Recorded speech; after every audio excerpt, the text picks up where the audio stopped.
السلام علیکم ورحمۃ اللہ وبرکاتہ۔ محترم ناظرین، آج میں آپ لوگوں کے سامنے شرک اور بدعت میں کیا فرق ہے اس کے متعلق میں آپ لوگوں کے سامنے قرآن و احادیث کی روشنی میں کچھ عرض کرنا چاہتا ہوں۔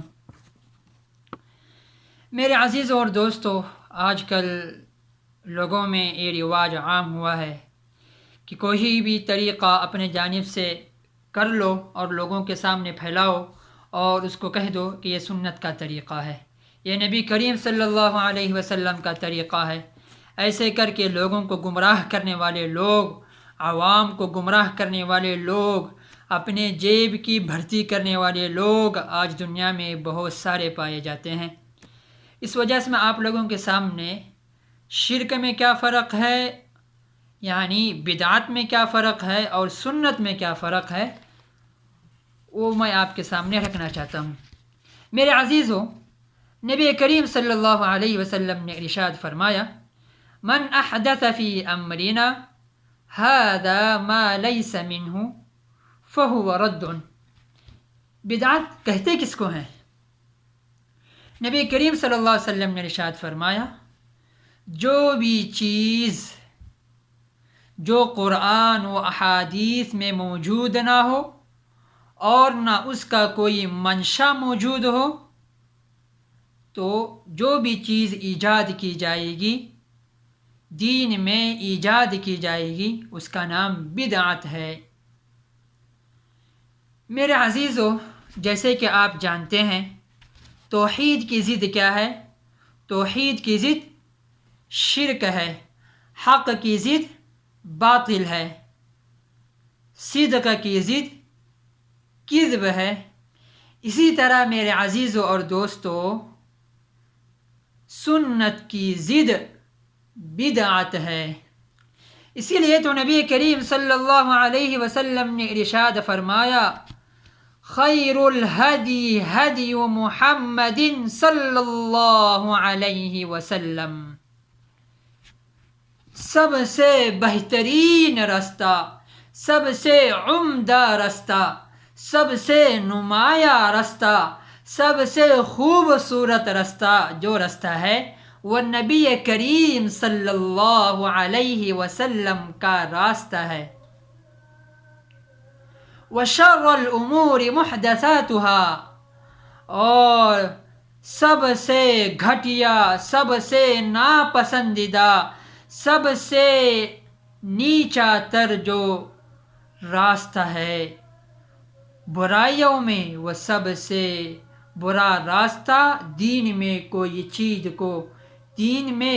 چیز کا اپنی جانب سے بڑھاوا کرنا، اپنی جانب سے ایجاد کرنا۔ اور پھر آگے فرمایا، وَكُلَّ مُحْدَثَةٍ بِدْعَةٍ، اور جو بھی نئی چیز ایجاد کی جائے گی، اپنی جانب سے پیش کی جائے گی، وہ بدعت ہے۔ اور ایک روایت میں فرمایا گیا، وَكُلَّ بِدْعَةٍ ضَلَالَةٍ وَكُلَّ ضَلَالَةٍ فِي النَّارِ، کہ ہر بدعت گمراہی ہے اور گمراہی کا راستہ اور اس کا ٹھکانہ جہنم ہے۔ میرے عزیز اور دوستو، اور ایک حدیث ہے جس کے راوی حضرت حذیفہ رضی اللہ عنہ ہیں، وہ فرماتے ہیں، نبی کریم صلی اللہ علیہ وسلم نے ارشاد فرمایا، لا يقبل اللہ لصاحب بدعہ صلاة ولا صوما ولا جہادا ولا عمرة ولا صرفا ولا عدلا،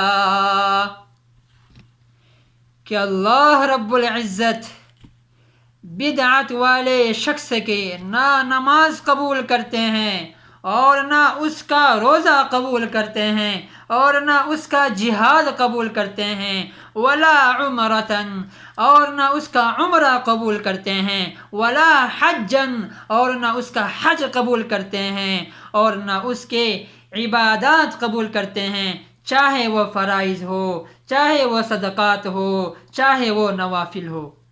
تو میرے عزیزو، اس سے آپ اندازہ لگائیے کہ بدعت والے شخص کا کتنا بڑا انجام ہے کہ اس کی نہ روزہ قبول، نہ نماز قبول، نہ حج قبول، نہ زکوٰۃ قبول، نہ نوافل قبول، نہ دیگر اعمال قبول۔ میرے عزیز اور دوستو، اور ایک ہمارے یہاں پر ایک رواج پایا گیا ہے۔ کہنے والے لوگ کہتے ہیں کہ دیکھو یہ گھڑی پہن رہے ہیں، یہ رومال پہن رہے ہیں، یہ جھبا پہن رہے ہیں، یہ تو نبی کریم صلی اللہ علیہ وسلم نہیں کرتے تھے، یہ بھی تو بدعت ہے۔ ایسے کہنے والے لوگ کہتے ہیں ارے میرے عزیزو، یہ تو دنیاوی معاملات ہیں۔ نبی کریم صلی اللہ علیہ وسلم نے ارشاد فرمایا حلال کھاؤ اور حلال پہنو، جو اللہ تبارک و تعالی نے تم کو وسعت دی ہے اس کے وسعت کے بقدر خرچ کرو۔ تو میرے عزیز اور دوستو، یہ تو اللہ کی دی ہوئی نعمتیں ہیں جو ہم استعمال کر رہے ہیں، یہ تو ہم اپنے نئے دین میں ایجاد تو نہیں کر رہے ہیں۔ بدعت وہ ہے جس کا قرآن میں کوئی ثبوت نہ ہو، احادیث میں کوئی ثبوت نہ ہو، جس کو صحابہ نے بیان نہ کیا ہو، وہ اپنی جانب سے اس کو بیان کرنے کا نام، اس کو نشو و نما پھیلانے کا نام، اس کو ایجاد کرنے کا نام بدعت ہے۔ میرے عزیز اور دوستو، بدعت کو پہچانو اور اس سے بچو اور سنت کے مطابق عمل کرو۔ جیسے ایک مثال میں آپ کے سامنے بیان کرتا ہوں۔ جیسے کہ میرے عزیز اور دوستو، جب نبی کریم صلی اللہ علیہ وسلم کا انتقال ہوا، نبی کریم صلی اللہ علیہ وسلم اس دنیا سے چل بسے اور اپنے مالک حقیقی کی سے جا ملے، تو میرے عزیز اور دوستو، نبی کریم صلی اللہ علیہ وسلم کے وفات کے بعد خلفائے راشدین کا زمانہ آیا۔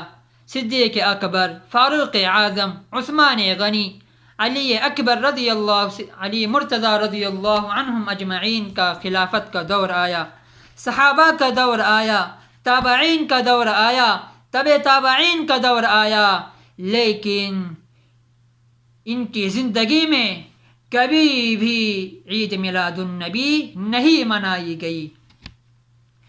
نبی کریم صلی اللہ علیہ وسلم کے وفات کے 600 سال بعد، 600 سال کے اندر کسی بھی طرح کی عید میلاد النبی نہیں منائی گئی۔ لیکن جب نبی کریم صلی اللہ علیہ وسلم کے وفات کے 600 سال پورے ہو گئے تو 600 سال کے بعد ایک شخص تھا، ایک بادشاہ تھا جس کا نام مظفر تھا، اس نے اس بدعت کا رواج کیا، اس نے عید میلاد النبی کا رواج اپنے زندگی میں، اپنی حکومت میں اس کو رائج کیا اور اس کا نام عید میلاد النبی رکھا، اور علماء نے اس کا نام بدعت رکھا۔ کیوں؟ اس لیے کہ عید میلاد النبی کا ثبوت نہ قرآن و احادیث میں ہے، نہ صحابہ کی زندگی میں ہے، نہ تابعین کی زندگی میں ہے، کسی بھی طرح کی زندگی میں نہیں ہے، تو اسی کا نام بدعت ہے۔ اسی نے، اس مظفر نامی شخص نے اس میں عید میلاد النبی کا رواج کیا اور بدعت کا بڑھوتری کیا اور اس کا نام بدعت رکھا اور اس کا نام عید میلاد النبی رکھا۔ میرے عزیز اور دوستو، سوچنے والی بات ہے، ہمارے آقا نے ہم کو کیا نہیں سکھایا؟ ہم کو نماز پڑھنے کا طریقہ سکھایا، روزے رکھنے کا طریقہ سکھایا، حج کرنے کا طریقہ سکھایا، صدقہ دینے کا زکوٰۃ ادا کرنے کا طریقہ سکھایا، ہر بات سکھائی۔ اگر عید میلاد النبی سنت ہوتی تو ہمارے آقا ہم کو کیوں نہ بتاتے؟ تو میرے عزیز و دوستو، بدعت اسی کا نام ہے کہ جو قرآن و حدیث میں موجود نہ ہو اس کو من گھڑت باتیں بتا کر اس کو بیان کرنا اور اپنی پیٹ پوجا کے لیے لوگوں کو گمراہ کرنا اور نئے نئے طریقے دین محمدیہ صلی اللہ علیہ وسلم کے اندر پیدا کرنا، اسی کا نام بدعت ہے۔ اور بدعت کی سزا اس سے بڑی کیا ہو سکتی ہے؟ نہ اس کا روزہ قبول ہے، نہ اس کا حج قبول ہے، نہ اس کی نماز قبول ہے۔ یہاں تک کہ نبی کریم صلی اللہ علیہ وسلم نے ارشاد فرمایا، اور ایک حدیث ہے، جو بھی شخص بدعتی کی تکریم کرتا ہے، اس کی عزت کرتا ہے، اس کی تعظیم کرتا ہے، تو نبی کریم صلی اللہ علیہ وسلم نے ارشاد فرمایا اس شخص نے اللہ کے دین کو ڈھا دیا۔ اف، ہے میرے عزیزو، ہے کتنا بدعتی کا اس کا اتنا انجام ہے، اتنا برا انجام ہے۔ تو میرے عزیزو اور دوستو، ہم کو ضرورت ہے اس بات کی کہ ہم بدعت کو پہچانیں، سنت کو پہچانیں، اپنی جانب سے من گھڑت باتیں نہ بیان کرے اور جہنم کا ٹھکانہ نہ بنائے۔ نبی کریم صلی اللہ علیہ وسلم کے بتائے ہوئے طریقے پر چلے، ان کی سنتوں پر عمل کرے اور اپنا ٹھکانہ جنت میں بنا لے۔ اللہ رب العزت مجھے بھی اور آپ کو بھی نبی کریم صلی اللہ علیہ وسلم کے بتائے ہوئے طریقے پر عمل کرنے کی توفیق عطا فرمائے، آمین یا رب العالمین۔